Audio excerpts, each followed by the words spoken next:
Une bâtisse en ruine au fond d'une vallée vosgienne. Des volets qui grincent, le craquement du plancher, le sifflement du vent. À première vue, rien d'anormal. Et pourtant...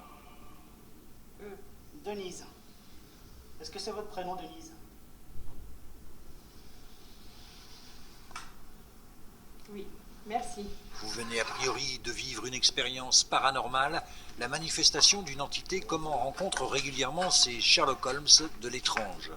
Depuis quelques années, il traque ces phénomènes inexplicables dans l'est de la France. Non, ce ne sont pas les Ghostbusters, leur nom, Vosges Investigations, Recherche Paranormale. Est-ce que vous avez un message particulièrement à m'adresser? Donc allez-y. Alors, nos investigations, on fait en gros une fois par mois. On essaye du moins. De les lieux réputés soi-disant hantés, ou les anciens bâtiments style hôpital, sanatorium, manoir. On regarde ce qu'on peut mettre le matériel en place à droite ou à gauche, s'il y a des endroits que c'est dangereux ou pas. Et on retourne le soir.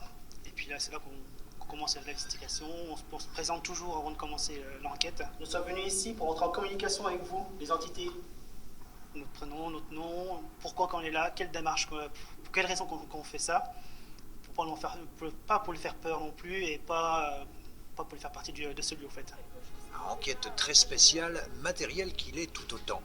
Une multitude d'appareils plus ou moins sophistiqués accompagnent nos chercheurs de l'étrange dans leurs aventures.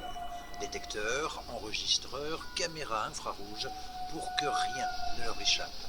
Des résultats qu'ils partagent ensuite via leur chaîne YouTube.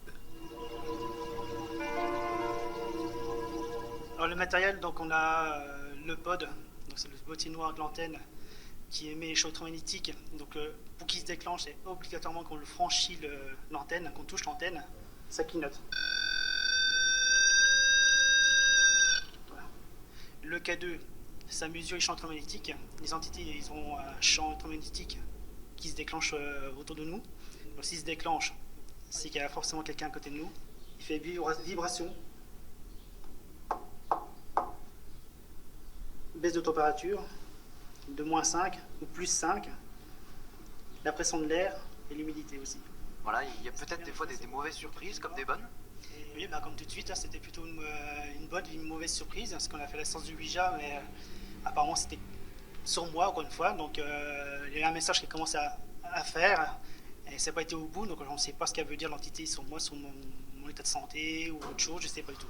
Quant à Denise, l'entité, pourquoi les a-t-elle contactés? Quelques zones d'ombre restent à éclaircir. Ce jour-là, Taïeb et ses amis n'en sauront pas plus.